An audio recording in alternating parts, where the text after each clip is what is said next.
அனைவருக்கும் வணக்கம். வீடு பெண்களின் சாம்ராஜ்யம். ஆண்களுக்கு அது ஒரு வருமானத்தின் அடையாளம். இன்று நாம் காணப்போகும் சிறுகதை எஸ். ராமகிருஷ்ணன் அவர்களால் எழுதப்பட்டது.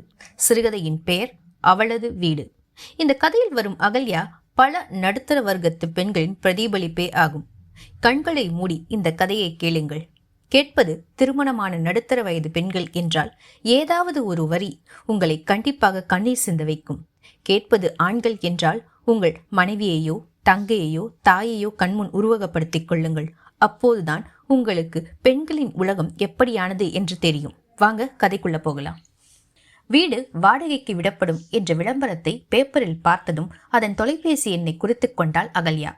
அலுவலகம் முடிந்து போகும் வழியில் அந்த வீட்டை பார்த்துவிட வேண்டும் என்று நினைத்தபடியே லஞ்ச் பாக்ஸையும் குடிநீர் பாட்டிலையும் எடுத்து ஹேண்ட்பேக்கில் வைத்துக்கொண்டு ஸ்கூட்டரில் கிளம்பினாள்.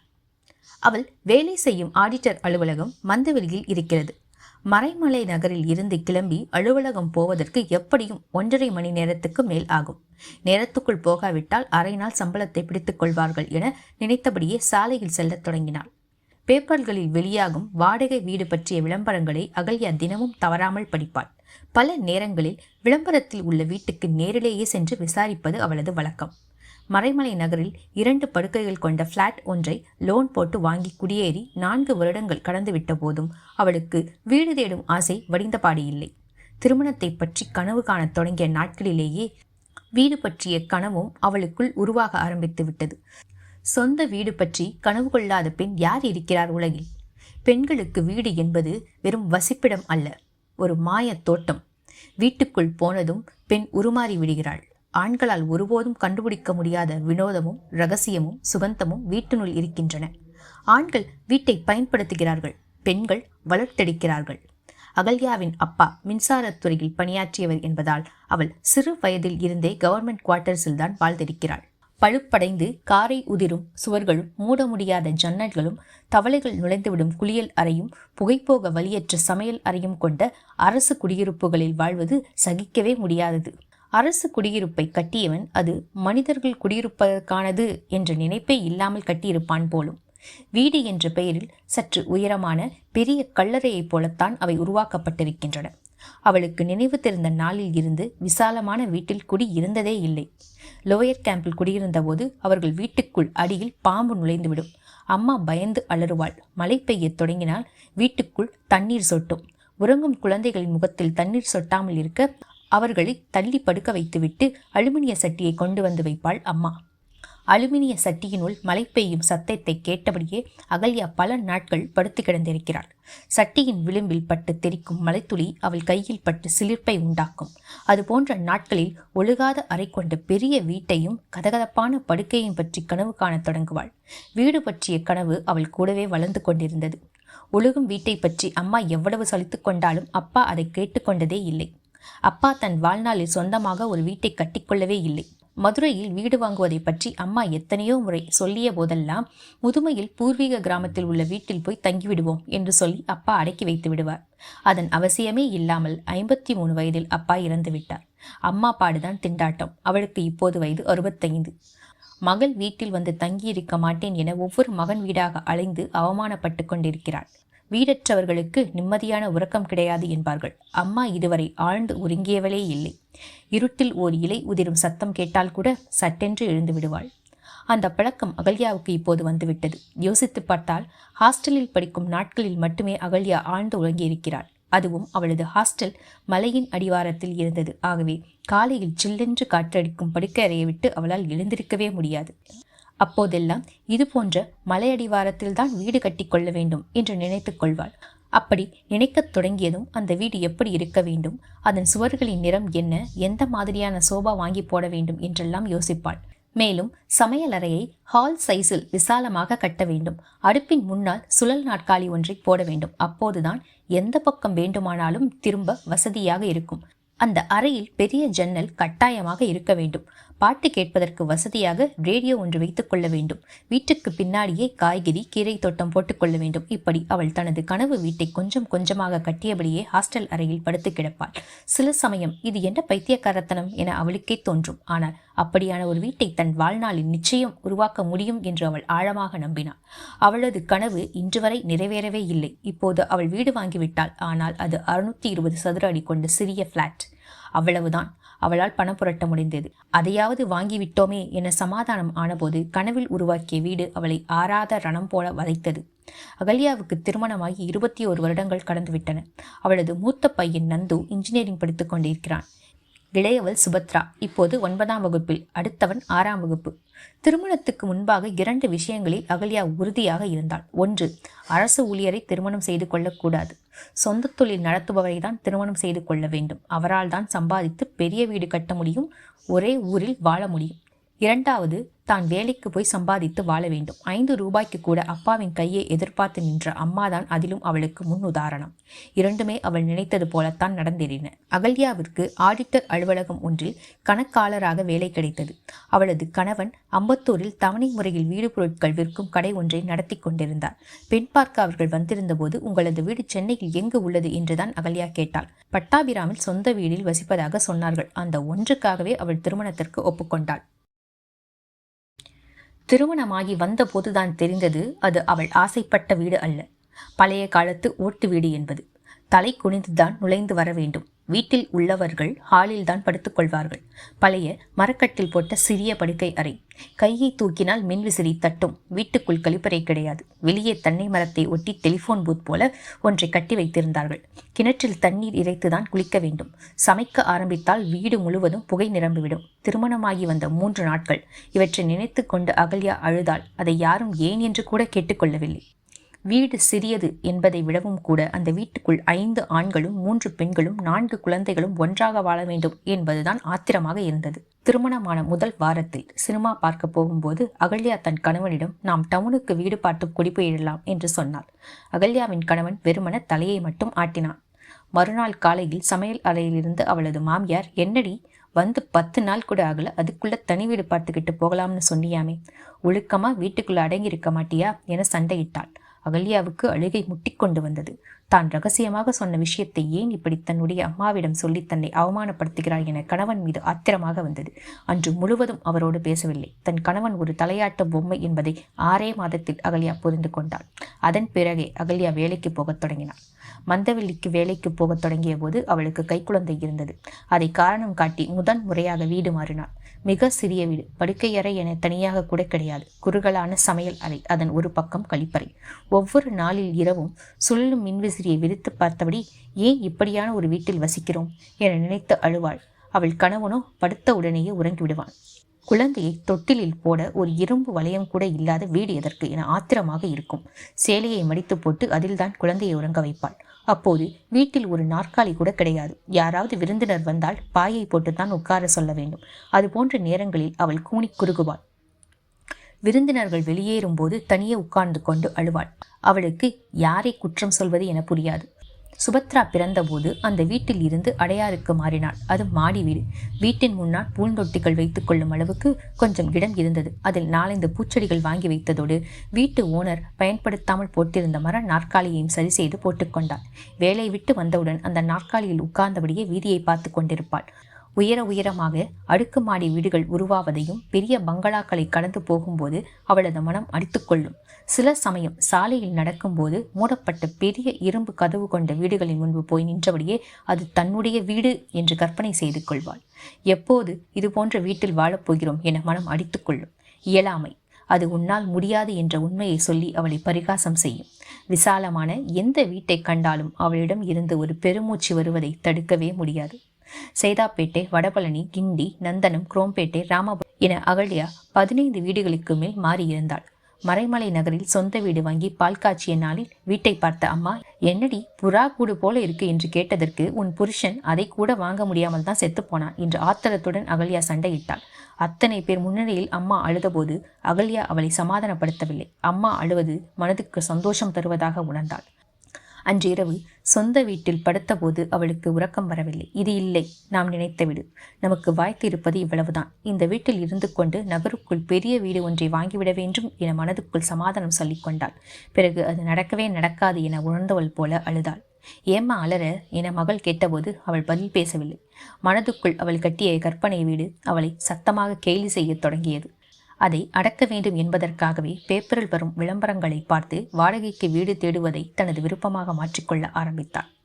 வீட்டை வாடகைக்கு கேட்பது போல சும்மா விசாரித்து சுற்றி பார்ப்பது அவளுக்கு பிடித்தமாக இருந்தது. சில சமயம் வீட்டு உரிமையாளர் சாவியை அவளிடமே தந்து நீங்களே பார்த்து வாருங்கள் என்னும்போது அவள் அந்த வீடு தன்னுடையது என்பது போலவே உணர்வாள். காலியாக உள்ள வீட்டில் தரையில் படுத்துக்கொள்வாள் அல்லது பாத்ரூம் குழாயை திறந்துவிட்டு போதும் போதும் என முகம் கழுவுவாள். சில வீடுகளில் ஹேர்பின்னால் தனது பெயரை எழுதி வைத்துவிட்டு வருவாள். விஸ்தாரமான வீடு விஸ்தாரமான மனதை உருவாக்கிவிடும் என நம்பினாள் அகல்யா. இப்படியாக மாதம் 10-20 வீடுகளை வெறுமனே பார்த்து வருவது வழக்கமாகி கொண்டிருந்த பிறகு அவளது இயல்பு மாறியது. ஒவ்வொரு வீட்டு உரிமையாளர்களும் தன்னை பற்றி கேட்கும்போது அவள் புதிதாக ஒரு கதை சொல்ல ஆரம்பித்தாள். தனது கணவர் அமெரிக்காவில் வேலை செய்கிறார், தனக்கு ஒரே பெண் என்று சொல்லுவார். சில சமயம் இப்போதுதான் முதலாக சென்னைக்கு வருகிறோம், இதுவரை திண்டுக்கல்லில் குடியிருந்தோம் என போய் சொல்வார். ஒரு வீட்டில் நாங்கள் சிங்கப்பூரில் 15 வருடங்கள் வாழ்ந்துவிட்டு இப்போது சென்னைக்கு திரும்பி இருக்கிறோம் என்று போய் சொன்னாள். இந்த பொய்கள் அவளுக்கு பிடித்திருந்தன. ரசித்து சொன்ன பொய்கள் எல்லாம் நிஜமாக இருக்கக்கூடாதா என ஆசைப்பட்டாள். பிடித்தமான சில வீடுகளை தனது செல்போன் கேமராவில் புகைப்படம் எடுத்துக்கொண்டாள். அதை தனியே இருக்கும்போது பார்த்து கொண்டே இருப்பாள். இந்த இரகசிய தேடுதல் அவளுக்கு இனம் புரியாத சந்தோஷத்தை உருவாக்கியது. அப்படித்தான் அன்று மாலையிலும் அசோக் நகரில் இருந்த ஒரு வீட்டை வாடகைக்கு கேட்க தேடிச் சென்று காலிங் பெல்லை அழுத்தினாள். நிறைய மாமரங்கள் உள்ள வீடு. ஒரு முதியவர் கதவை திறந்து விசாரித்தாள். அவள் விளம்பரத்தை பற்றி சொன்னதும் வீட்டுக்குள் வரச் சொன்னார்.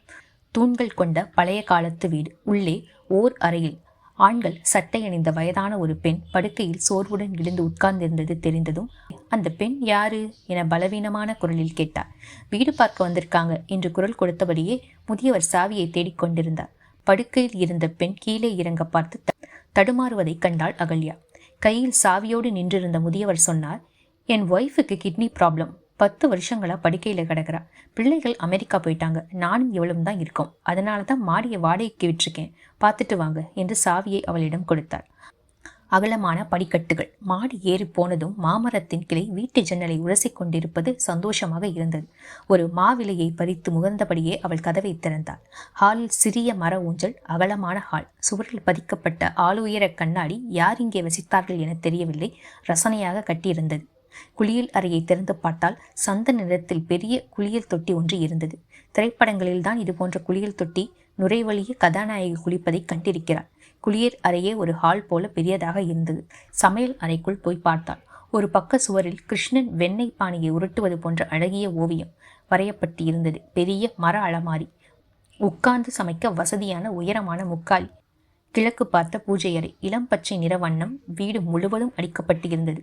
அந்த வீட்டின் ஊஞ்சலில் உட்கார்ந்து ஆடும்போது வாசலில் ஒரு காபி டம்ளருடன் முதியவர் நிற்பது தெரிந்தது. அவள் ஊஞ்சல் ஆடுவதை நிறுத்திவிட்டு கூச்சத்துடன் எழுந்து கொண்டபோது முதியவர் சொன்னார், நல்ல ஆடுங்க, என்ன கூச்சம், காப்பி எடுத்துக்கோங்க என்றபடி சிரித்தார். வீடு அழகா இருக்கு என்றாள் அகல்யா. டான்சர் ரேவதி சுப்பிரமணியம் குடியிருந்தாங்க, இப்போ பெசன் நகர்ல வீடு கட்டிக்கிட்டு போயிட்டாங்க. உங்களுக்கு எத்தனை பிள்ளைகள், எங்க வேலை என்று கேட்டார். என்ன பொய் சொல்வது என அகல்யா யோசிக்க தொடங்கினாள். பிறகு சொன்னார், கெனரா வங்கியில வேலை பார்க்குறேன். ஹஸ்பண்ட் மதுரை இன்ஜினியர், ஒரே பையன் மெடிக்கல் படிக்கிறான். மாச வாடகை 20, அட்வான்ஸ் 2 லட்சம் என்றார் முதியவர். என்னால் உடனே அட்வான்ஸ் தர முடியாது.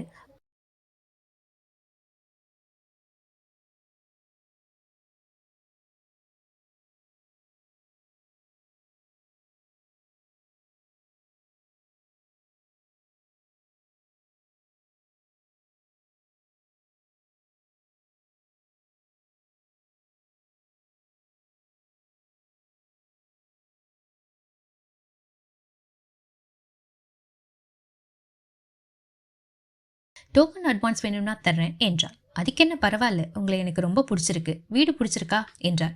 சந்தோஷத்துடன் தலையாட்டினாள் அகல்யா. டோக்கன் அட்வான்ஸ் கொடுத்துட்டு சாவி வாங்கிக்கோங்க என்றார் முதியவர். தலையாட்டியபடியே வெளியே வந்தாள். இந்த வீட்டை எப்படியாவது வாடகைக்கு எடுத்துவிட வேண்டும் என மனம் அடித்துக் கொண்டது. எதற்காக அந்த வீடு, யார் குடியிருப்பது என்று அவளுக்கு குழப்பமாக இருந்தது. அன்று இரவு முழுவதும் அதை பற்றியே யோசித்தாள். மறுநாள் வங்கியில் இருந்து 20,000 பணத்தை எடுத்துக்கொண்டு அந்த வீட்டுக்கு போய் டோக்கன் அட்வான்ஸ் கொடுத்தாள். முதியவர் சாவியை அவளிடம் தந்து வீட்டு சாமான்கள் எப்போது வரும் என கேட்டார். 10 நாள் ஆகும் என்றாள் அகல்யா.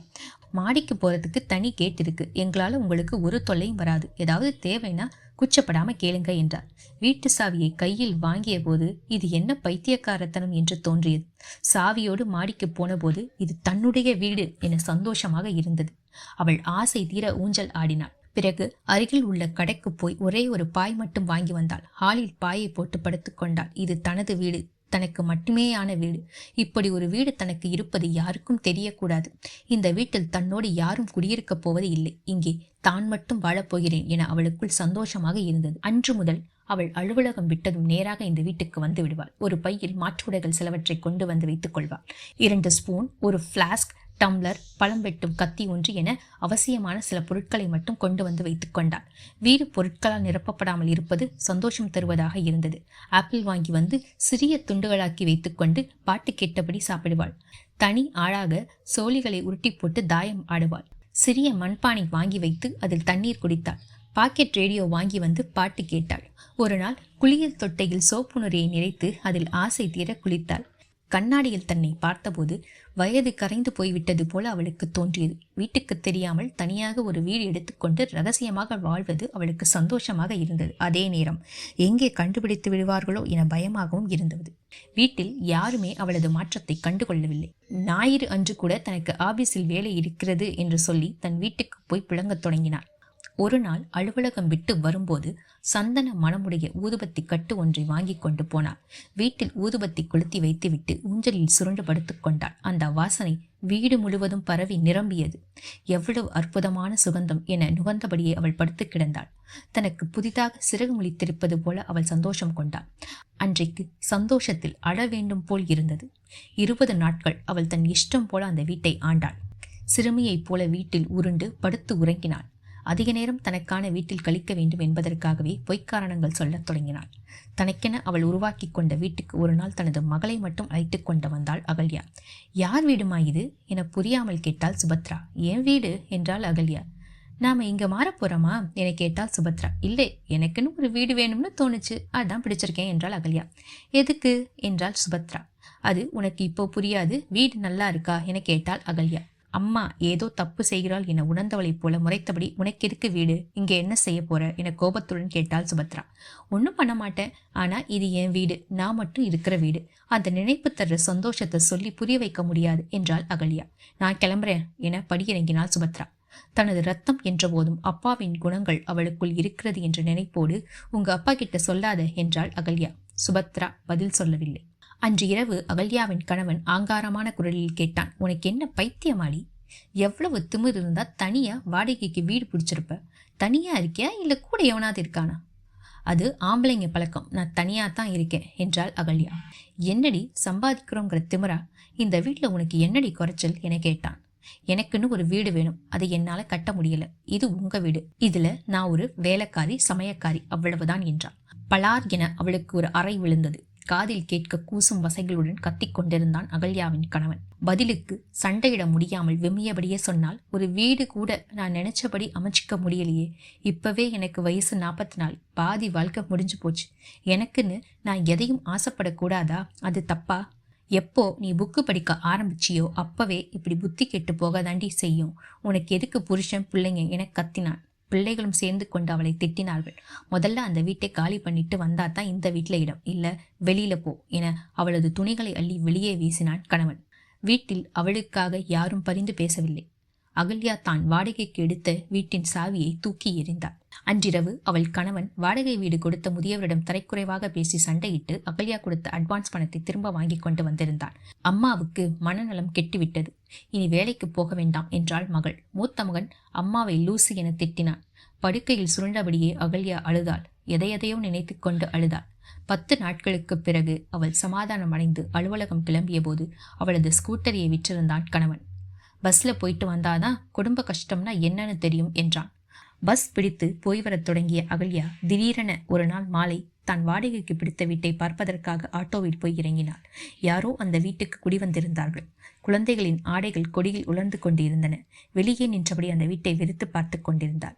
அந்த வீட்டில் இருந்து வாசனை கசிந்து வந்து கொண்டிருந்தது. அது அவள் வாங்கி வைத்த சந்தன மனம் கமழும் ஊதுவத்தி.